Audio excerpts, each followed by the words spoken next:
सभी साथियों का स्वागत है हमारे YouTube चैनल में एक बार फिर से। तो साथियों, जैसे कि आप जानते हैं कि लेखपाल की वैकेंसी आ चुकी है और उसके लिए हमारा एक कोर्स चला था यूपी जीके का, जिसमें हमने 9 क्लासों को कंप्लीट कर लिया था। तो साथियों, आज क्लास 10 है, जिसमें हमारा जो टॉपिक है उसका नाम है उत्तर प्रदेश की नदियाँ। तो साथियों, हम इसको पहले एक मैप के माध्यम से समझते हैं, उसके बाद हम इसे डिटेल में लिख के यहाँ पे बाकायदा आपको समझा देंगे। तो आइए साथियों शुरू करते हैं। जैसे साथियों हम बात करें, सबसे पहली नदी है हमारी, ये आप देख रहे हैं रेड कलर से है, गंगा नदी। ठीक है, तो सबसे पहले इसके बारे में जानते हैं।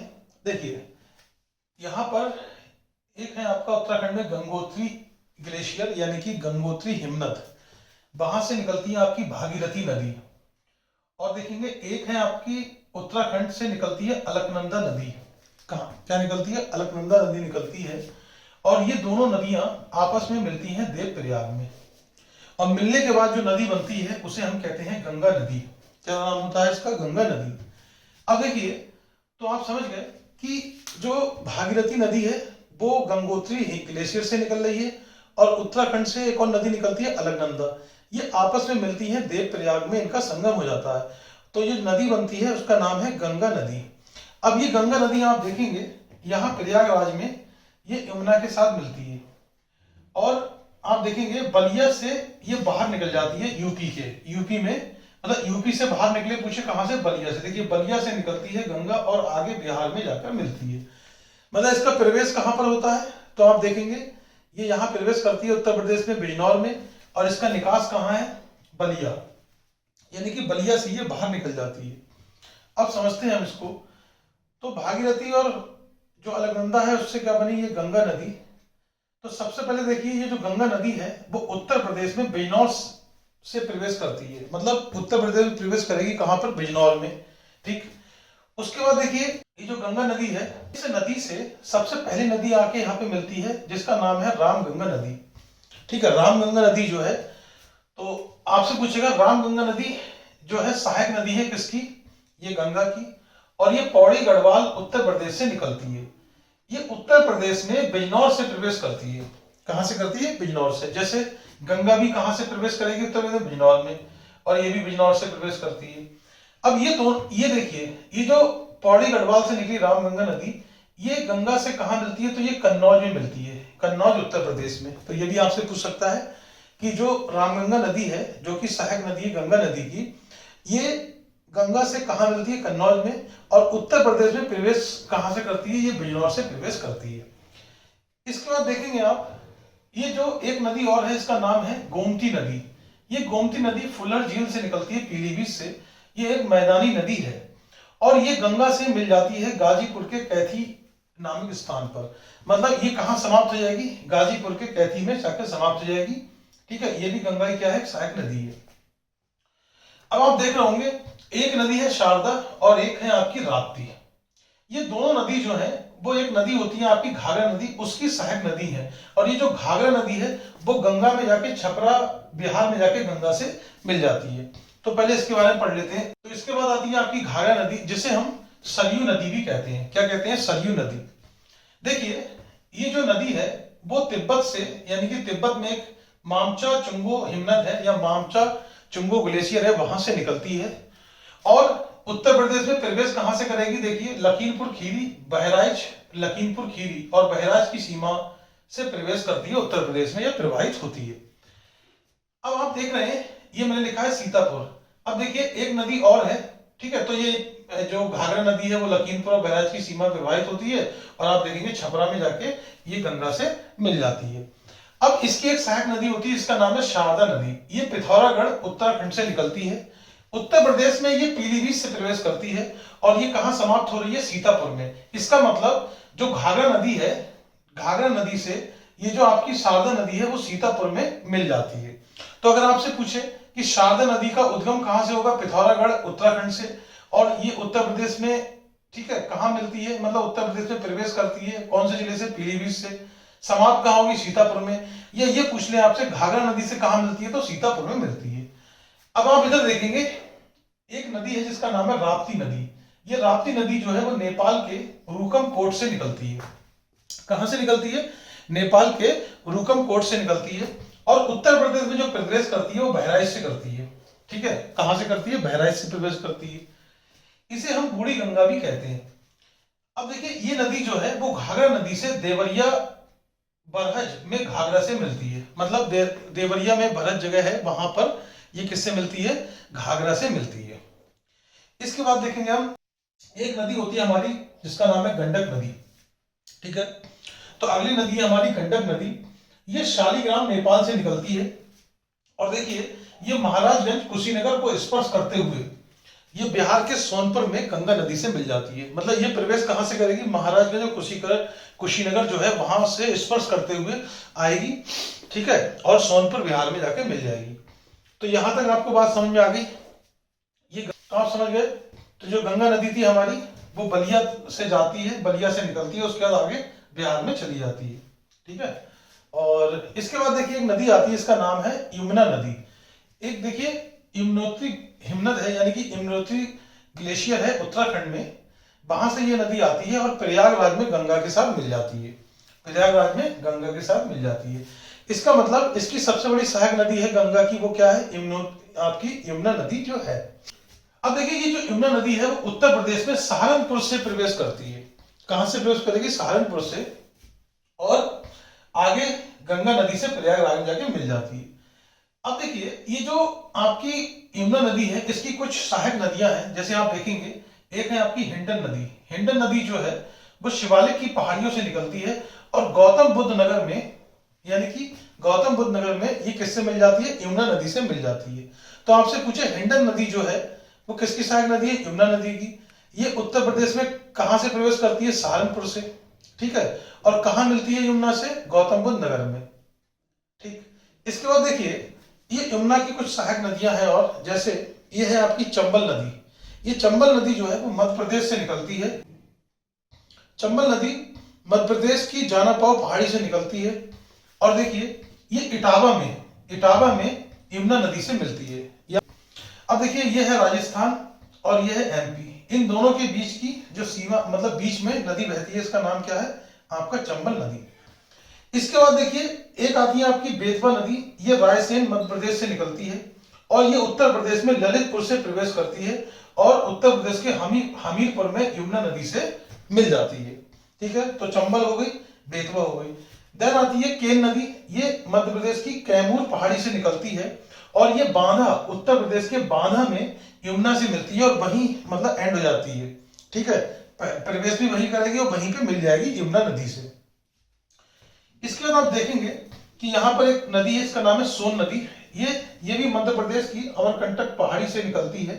ठीक है, अमरकंटक पहाड़ी से निकलती है और ये उत्तर प्रदेश में, देखिए उत्तर प्रदेश में प्रवेश करती है कौन से जिले से? सोनभद्र, यानी कि उत्तर प्रदेश के सोनभद्र में प्रवेश करती है। ये उत्तर प्रदेश में किस जिले से प्रवेश करेगी? सोनभद्र से। और देखिए आगे की तरफ जाकर ये पटना में, यानी कि पटना में गंगा से मिलती है। याद रखेंगे, ये सोनभद्र में नहीं, पटना में गंगा से मिलती है। आपकी यमुना की सहायक नदी बता दी मैंने आपको, और आपकी गंगा की भी सहायक नदी आपको मैंने बता दी है। ठीक है, तो गंगा जो आपसे पूछा, ये बलिया से निकलती है। ठीक है, बलिया, और आगे जाके बिहार में मिल जाती है।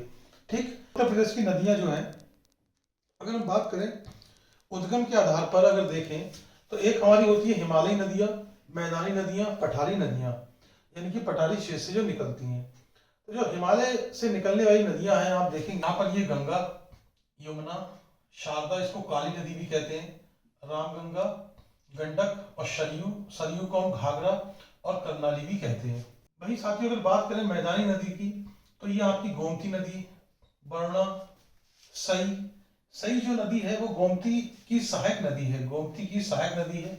ठीक है, अगर बात करें पांडव नदी, ईशन नदी, ये सब मैदानी नदियां हैं। ठीक है, मैदानी क्षेत्र से निकलेंगी।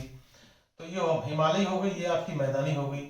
इसका देखिए पठारी क्षेत्र से जो नदियां निकलती हैं, तो यहाँ पर आपकी सोन नदी हो गई, बेतवा नदी हो गई, केन नदी हो गई, रिहन नदी हो गई, टोंस नदी हो गई और कन्हार नदी हो गई। ठीक है, तो आपसे ये भी पूछ सकता है, जैसे गोमती नदी है वो कहां से, मतलब कौन से क्षेत्र से निकलेगी, यानी कि कौन सी नदी है, यानी कि मैदानी नदी है। अब देखिए गंगा नदी की बात करते हैं हम सबसे पहले। गंगा नदी की अगर बात करें तो देखिए मैंने आपको बताया था इसका जो उद्गम है तो आप सीधे बोल देंगे गंगोत्री ग्लेशियर से होता है, बाकी पीछे मैंने आपको बता ही दिया है। ठीक है, इसके बाद देखिए उत्तर प्रदेश में ये प्रवेश करती है कहां से, बिजनौर से। निकास यानी कि कहां से निकल जाती है ये बलिया में, बलिया से आगे बढ़ जाती है बिहार की तरफ। बलिया लिखेंगे, बलिया, और आगे बिहार में जाती है। ठीक है, बिहार में चली जाती है। अब देखिए देवप्रयाग में अलकनंदा भागीरथी से मिलती है। मैंने आपको बताया था कि भागीरथी और अलकनंदा मिलती है तब गंगा नदी बनती है, और देवप्रयाग से ये गंगा नदी के नाम से जानी जाती है। तो यहाँ तक आपको समझ में आ गया होगा। ठीक है, हिमालय नदी हो गई, मैदानी हो गई, पठारी क्षेत्र से। गंगा नदी की हमने डिस्कस कर लिया है। ठीक है, उद्गम कहाँ से होता है, गंगोत्री ग्लेशियर उत्तराखंड से। उत्तर प्रदेश में प्रवेश करती है बिजनौर से। इसका निकास कहाँ है, बलिया, और आगे जाके ये बिहार में मिल जाती है। देवप्रयाग में अलकनंदा और भागीरथी देवप्रयाग में अलकनंदा भागीरथी से मिलती है, और देवप्रयाग से ये गंगा नदी के नाम से जानी जाती है। फिर साथियों बात करें अगर हम इसकी टोटल लंबाई की, देखिए टोटल लंबाई जो है इसकी ये 2525 किलोमीटर है। कितनी है, 2525 किलोमीटर, यानी कि 2525 किलोमीटर है। और उत्तर प्रदेश में अगर इसकी लंबाई बात की जाए उत्तर प्रदेश में, तो ये 1450 किलोमीटर है। ठीक है, कितनी है, इंपोर्टेंट है, 1450 किलोमीटर है। देन अगर बात करें तो ये देखिए भारत और उत्तर प्रदेश की सबसे लंबी नदी है। कैसी है, भारत और उत्तर प्रदेश की सबसे लंबी नदी है। फिर देखिए अभी देखिए ये उत्तर प्रदेश के 28 जिलों से होकर बहती है। ठीक है, कितने जिलों से होकर बहती है, 28 जिलों से होकर बहती है, और फिर बलिया के रास्ते बिहार में प्रवेश कर जाती है। फिर बलिया में जाएगी, बलिया से आगे बढ़ जाएगी कहां, बिहार की तरफ। अगर हम बात करें इसके तट पर स्थित जिले, तो देखिए कुछ जिले मैंने यहां पे लिख दिए हैं, जैसे बिजनौर, अमरोहा, मेरठ, हापुड़, बुलंदशहर, अलीगढ़, संभल, बदायूं, कासगंज, फर्रुखाबाद, कन्नौज, उन्नाव, फतेहपुर, प्रयागराज, गाजीपुर, बलिया आदि। ठीक है, तो ये कुछ जिले जो मैंने आपको दिए ये एग्जाम में पूछे जाते हैं। ठीक है, तो आप इनको देख लेंगे। अगर हम बात करें गंगा की सहायक नदियां, तो देखिए दो तरीके से सहायक नदियां होती हैं, एक बाईं तरफ जो हमने आपको दिखाया था पिछले डायग्राम में, बाईं तरफ, और एक दाईं तरफ से। तो ऊपर की तरफ अगर बात करें, ऊपर से जो नदियां आ रही है नीचे की तरफ, ठीक है, तो उसमें आप देखेंगे बाईं तरफ से रामगंगा है, गोमती है, घाघरा है और गंडक। घाघरा को हम सरयू नदी भी कहते हैं। अभी हम देख लेंगे शॉर्ट में कि ये नदियां गंगा से कहां कहां पर मिलती है, मैं लिखवा भी दूंगा आपको। देन हम बात करें दाईं तरफ से, तो दाईं तरफ से बात करें, आप देखेंगे नीचे से आपने देखा था ऊपर की ओर यमुना नदी, टोंस नदी, टोंस को हम तमसा नदी भी कहते हैं, सोन नदी, पुनपुन नदी और दामोदर नदी। ये कैसी है, दाईं तरफ से सहायक नदी है। ठीक है, तो अगर पूछे आपसे गंगा की सहायक नदी कौन सी है तो ये हो गई, और अगर आपसे ये पूछे बाईं तरफ से कौन सी है तो रामगंगा, गोमती, घाघरा जिसको सरयू भी कहते हैं, और गंडक। फिर दाईं तरफ से अगर आपसे पूछे तो यमुना, टोंस, टोंस को तमसा भी कहते हैं, सोन नदी, पुनपुन नदी और दामोदर नदी। तो ये साथियों हमारा गंगा के बारे में हो गया। अब हम आगे चलते हैं और नदियों के बारे में डिस्कस करते हैं। आइए साथियों आगे देखते हैं। गंगा नदी में पॉइंट रह गया था, राष्ट्रीय जलमार्ग NW1 प्रयागराज से हल्दिया भारत का सबसे बड़ा जलमार्ग गंगा नदी पर स्थित है। ठीक है, तो आप देखेंगे अभी एक एग्जाम हुआ था, मतलब कई एग्जाम में भी क्वेश्चन आ चुका है। ठीक, तो उसके बाद देखिए यमुना नदी है। यमुना नदी की अगर बात करें देखिए, तो इसका उद्गम जो है उत्तराखंड के गढ़वाल में बंदरपूछ के पास स्थित यमुनोत्री ग्लेशियर से होता है। कहाँ से होगा इसका उद्गम, उत्तराखंड के गढ़वाल में बंदरपूछ जगह है, उसके पास एक यमुनोत्री ग्लेशियर है, वहां से इसका उद्गम होता है किसका, यमुना नदी का।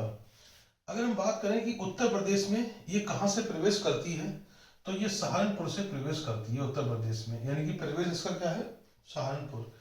कहां से निकल जाती है और कहां संगम होता है, तो देखिए ये प्रयागराज में गंगा के साथ मिल जाती है, वहीं से निकल जाती है। इसका मतलब कहने का ये है, इसका मतलब यहाँ पे जाकर समाप्त हो जाएगी, गंगा में मिल जाएगी।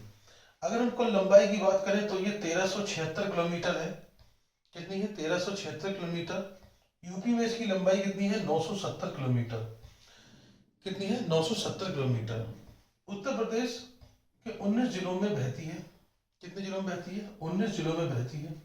जैसे देखिए सहारनपुर, बागपत, गौतम बुद्ध नगर, इटावा, जालौन, बांदा, प्रयागराज, मथुरा, आगरा आदि कुछ इंपोर्टेंट जिले हैं जो मैंने यहाँ पे लिख दिए हैं।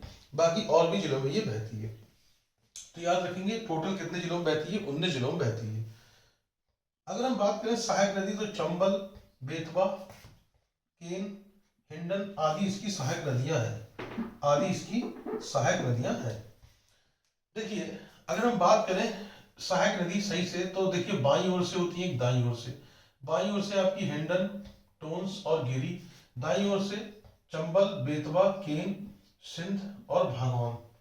देखिए अगर हम बात करें यहाँ टोंस में, आप समझिएगा कि टोंस दो जगह आएगा। देखिए एक तो गंगा की भी सहायक नदी है, वहां पे इसको हम टोंस नदी या तमसा नदी के नाम से जानते हैं। लेकिन जब ये यमुना की क्या कहते हैं वो होगी सहायक नदी, तो इसे हम टोंस नदी बोलेंगे। गंगा की सहायक नदी की तरह बात करें तो ये मध्य प्रदेश के सतना जिले के कैमूर पहाड़ी से निकलती है। और वहीं हम बात करें इसकी यमुना की सहायक नदी की, तो ये आपके, अगर हम बात करें वहीं यमुना की सहायक नदी की, तो ये आपके उत्तराखंड के बंदरपूर से निकलती है। मैं लास्ट में आपको दोनों के बारे में लिखवा दूंगा, ठीक है। तो यहाँ पर इसके बाद देखिए रामगंगा नदी है। अगर हम रामगंगा नदी की बात करें तो इसका उद्गम पौड़ी गढ़वाल, उत्तराखंड जिले के दूता टोली श्रेणी से होता है। मतलब रामगंगा नदी की अगर बात करी जाए तो इसका उद्गम कहां से होता है? पौड़ी गढ़वाल, उत्तराखंड जिले के दूता टोली श्रेणी से होता है। अगर हम बात करें उत्तर प्रदेश में ये प्रवेश कहां से करती है, तो बिजनौर जिले से उत्तर प्रदेश में प्रवेश करती है। कहां से प्रवेश करती है? बिजनौर जिले से प्रवेश करती है। अगर हम संगम की बात करें, मतलब ये गंगा से कहां मिलती है, तो देखिए कन्नौज के निकट गंगा में मिल जाती है। कहां? कन्नौज के निकट। कहां? कन्नौज के निकट किसमें मिल जाती है? गंगा में मिल जाती है। अगर हम जिले की बात करें तो देखिए बहुत ही फेमस है इसमें बरेली, बरेली, बदायूं। ये तो बहुत ही इंपॉर्टेंट है, पूछेगा बरेली किस शहर के पास, मतलब किस नदी के तट पर है, तो ये आपका रामगंगा नदी पर। बदायूं मुरादाबाद, शाहजहांपुर, रामपुर, फर्रुखाबाद, हरदोई इसके तट पर स्थित है। इस नदी की सिंचाई के लिए कालागढ़ में एक डैम बनाया गया है। ये गंगा की पहली सहायक नदी है, ठीक है। तो इस नदी की सिंचाई के लिए एक डैम बनाया गया है कालागढ़ में। और आपसे पूछेगा गंगा की पहली सहायक नदी कौन सी है, तो वो है रामगंगा नदी। आई होप आपको यहाँ तक समझ में आया होगा, आप इसका स्क्रीनशॉट ले सकते हैं, ठीक है। आइए साथी आगे चलते हैं। अगली नदी है घाघरा नदी। इसे देखिए सरयू नदी के नाम से भी जानते हैं, कंफ्यूज नहीं होना है। इसी की एक सहायक नदी होती है, इसका नाम है सरयू नदी। इसको भी सरयू नदी के नाम से भी जानते हैं। तो देखिए अगर हम बात करें घाघरा नदी की, तो इसका उद्गम कहाँ से होता है? मापचा चुंगो हिमनत से होता है। जिससे होता है मापचा चुंगो हिमनत, ठीक। हालांकि घाघरा नदी के नाम से ही आएगा, और सरयू नदी के नाम से आया तो भी यही होगा, ठीक है। इसकी एक सहायक नदी है ये। तो घाघरा नदी का उद्गम कहां से होता है? मामचा चुंगो हिमनत से होता है, यानी कि तिब्बत से। मामचा चुंगो हिमनत तिब्बत से। देखिए पर्वतीय क्षेत्र में इसे कर्नाली नदी, ये भी पूछ सकता है कर्नाली नदी किसे कहते हैं। तो पर्वतीय क्षेत्र में इसे कर्नाली नदी, और मैदानी क्षेत्र में इसे हम घाघरा कहते हैं। क्या कहते हैं? घाघरा कहते हैं। अगर हम प्रवेश की बात करें, मतलब उत्तर प्रदेश में ये कैसे प्रवेश करती है, तो आप कहेंगे लखीमपुर खीरी और बहराइच की सीमा से होते हुए ये राज्य में प्रवेश करती है। ये लखीमपुर खीरी और बहराइच की सीमा से होते हुए राज्य में प्रवेश करेगी। देखिए अब गंगा में कहा मिलती है, तो बलिया के पास छपरा बिहार में ये गंगा से मिलती है। यानी कि बलिया के पास छपरा बिहार में ये गंगा से मिल जाती है। गंगा की सबसे बड़ी तटवर्ती नदी है, मतलब सबसे बड़ा तट किसका है? इसका है गंगा की जो है। ये नेपाल में बहने के बाद भारत में प्रवेश करती है। नेपाल में बहने के बाद भारत में प्रवेश करती है। कुल लंबाई इसकी 1080 किलोमीटर है। सीतापुर में बसरा के पास इसमें काली नदी को हम शारदा नदी भी कहते हैं, मतलब शारदा ही होती है, उसी को काली नदी कहते हैं। सीतापुर में बसरा के पास इसमें शारदा मतलब काली नदी मिल जाती है। और देवरिया, सीतापुर में कौन सी मिल रही है? काली। और देवरिया बरहज के पास इसमें राप्ती नदी मिलती है। अगर हम इसके सहायक नदी की बात करें तो देखिए राप्ती तो हो ही गई, ठीक है, उसके बाद शारदा भी हो गई। अब ये सरयू के नाम से मैंने बोला, इसे सरयू नदी भी कहते हैं, तो सरयू नदी इसकी सहायक नदी होती है, इसलिए इसे सरयू नदी भी बोल देते हैं। और छोटी गंडक, ये सब क्या है, इसकी सहायक नदियां हैं। देखिए मैं लिख दिया, अयोध्या सरयू नदी के दाहिने तट पर स्थित है।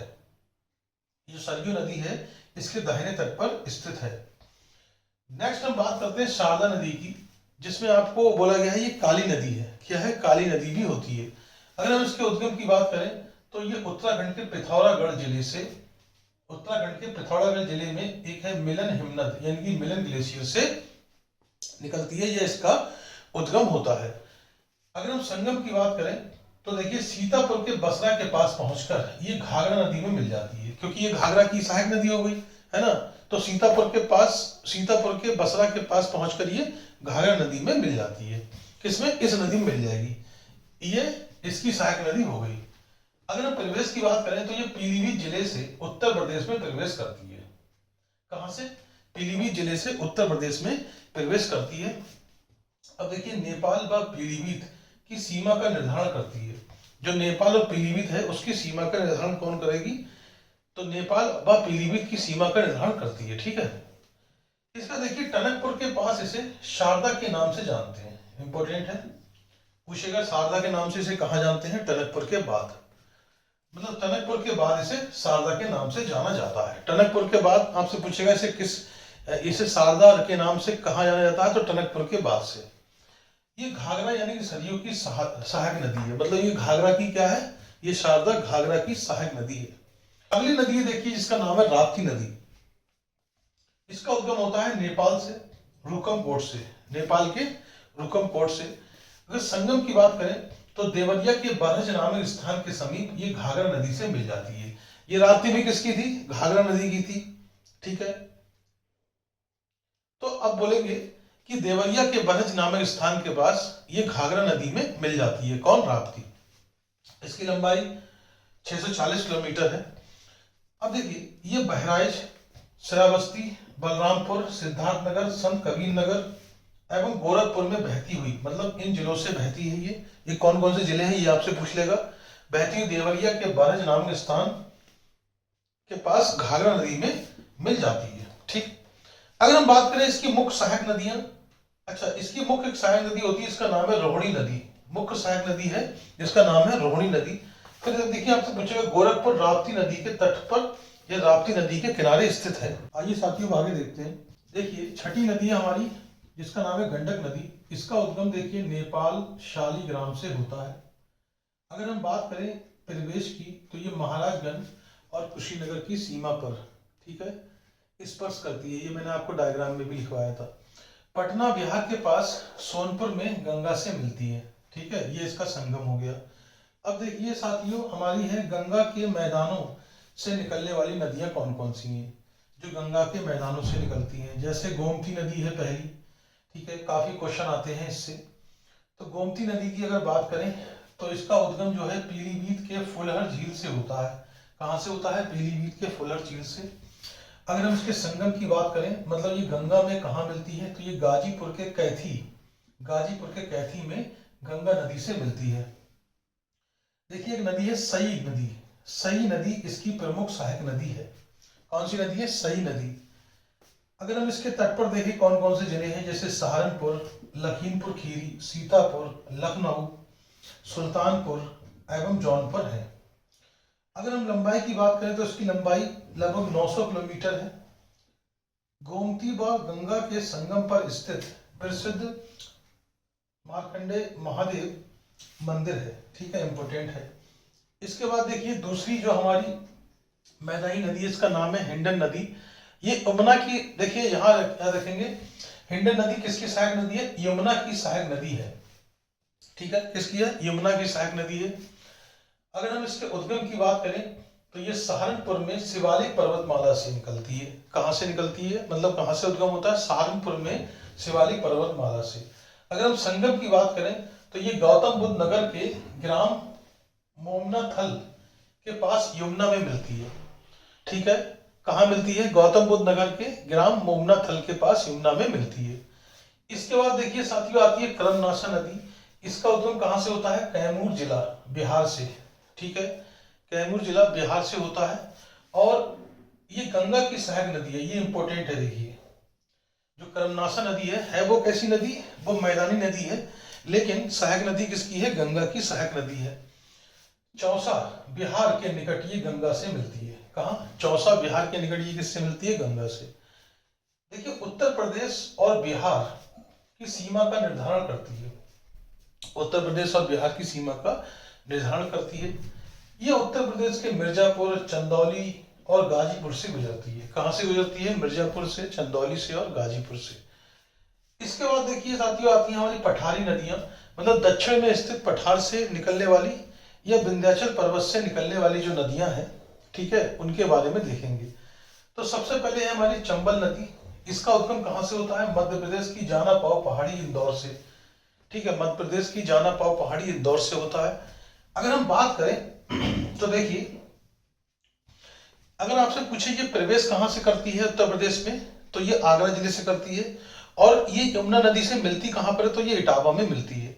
ठीक है, तो प्रवेश कहाँ से करेगी? आगरा से। उत्तर प्रदेश के इटावा जिले में यमुना नदी से मिलती है।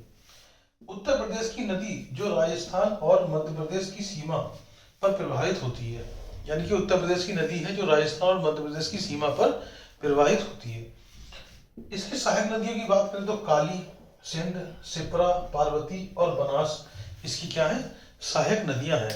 अब साथियों पठारी नदियां हमने शुरू कर दी है, दूसरी पठारी नदी हम देखते हैं। अब साथियों हम आगे देखते हैं, जैसे कि दूसरी नदी है केन नदी। इसका उद्गम मध्य प्रदेश की कैमूर पहाड़ी से होता है। कहां से होता है? मध्य प्रदेश की कैमूर पहाड़ी से। ये उत्तर प्रदेश में प्रवेश कहां से करती है? बांदा से। मैंने लिख दिया उत्तर प्रदेश में बांदा में यमुना नदी से मिल जाती है, मतलब बांदा में ही प्रवेश करेगी और बांदा में ही कहा मिल जाएगी? यमुना नदी से मिल जाती है। इसकी कुल लंबाई 427 किलोमीटर है। बुंदेलखंड क्षेत्र से होकर बहती है। कहां से? बुंदेलखंड क्षेत्र से होकर। देखिए पन्ना राष्ट्रीय उद्यान से होकर बहती है। बांदा इसके तट पर बसा शहर है। वेरी इंपॉर्टेंट पूछेगा, बांदा कौन सी नदी के तट पर बसा शहर है? तो केन नदी। इसके बाद है बेतवा नदी। इसका उद्गम मध्य प्रदेश के रायसेन जिला बिंद से होता है। हमीरपुर उत्तर प्रदेश में यमुना से मिलती है। ठीक है, हमीरपुर उत्तर प्रदेश में कहां से मिलती है? मतलब किससे मिलती है? यमुना से। देखिए ललितपुर, झांसी, जालौन और औरैया इसके तट पर स्थित है। फिर देखिए बेतवा नदी पर ललितपुर में राजघाट एवं माता टीला बांध तथा झांसी में पारीक्षा एवं सुकमा डुकमा बांध का निर्माण किया गया है। राजघाट बांध के पीछे राजघाट बांध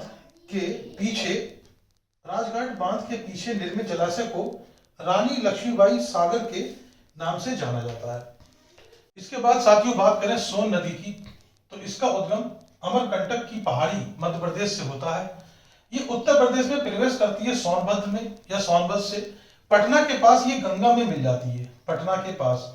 इसकी सहायक नदियां देखिए रिहंद, बनास, गोपत, कनहर, उत्तरी कोयल इसकी सहायक नदियां हैं। इसका देखिए रिहंद नदी, ये सोन नदी की सहायक नदी है। किसकी है? सोन नदी की सहायक नदी है, लिखा है देखिए रिहंद। इसका उद्गम छत्तीसगढ़ के मणिपाट पठार में मतरंग पहाड़ियों से होता है। कहां से होता है? छत्तीसगढ़ के मणिपाट पठार में मतरंग पहाड़ियों से। रेणु या रेणुका नदी के नाम से भी जानी जाती है। उत्तर प्रदेश के सोनभद्र जिले से होकर बहती है। कहां से बहती है? सोनभद्र जिले से होकर बहती है और बाद में सोन नदी से मिल जाती है। किससे मिल जाती है? सोन नदी से। गोविंद, अब देखिए सोनभद्र में रिहंद नदी पर रिहंद बांध बनाया गया है। तो सोनभद्र में रिहंद नदी पर रिहंद बांध बनाया गया है। गोविंद बल्लभ पंत सागर यानी कि रिहंद नदी पर सोनभद्र में है। अब देखिए टोंस नदी की बात करें तो इसका उद्गम देखिए, अब मैंने आपको शुरुआत में बताया था टोंस यमुना की भी सहायक नदी है और गंगा की भी। तो देखिए यहां अगर बात करें तो ये जो टोंस मैंने ऊपर लिखी है गंगा की सहायक नदी है। इसका उद्गम मध्य प्रदेश के सतना जिले के तमसा कुंड कैमूर श्रेणी से होता है। ये सिरसा यानी कि प्रयागराज के निकट गंगा से मिलती है। गंगा की दाहिनी तटवर्ती सहायक नदी है। ये किसकी है? गंगा की सहायक नदी है। अब देखिए हमने यहाँ नोट करके भी लिख दिया है, एक टोंस नदी यमुना की भी सहायक नदी है जो उत्तराखंड के बंदरपुश पहाड़ी से निकलती है। ये देहरादून में कालसी के पास यमुना में मिलती है। तो आप कंफ्यूज नहीं होंगे, टोंस नदी ठीक है ये आपकी गंगा की भी है और एक टोंस नदी किसकी है? यमुना की। ठीक, देखिए एक नदी है बनास नदी जो सोन नदी की भी सहायक नदी है और चंबल की भी सहायक नदी है। ठीक है, तो यहाँ पर ये आपका साथियों नदियों वाला चैप्टर कंप्लीट हो गया है। अब इसके बाद हम झीलें और बांध वगैरह अगले वीडियो में पढ़ेंगे। अगर साथियों आपको हमारी वीडियो पसंद आई हो तो आप चैनल को सब्सक्राइब जरूर कीजिएगा, लाइक कीजिएगा, शेयर कीजिएगा। मिलते हैं अगली वीडियो में क्लास 11 में। Thank you very much.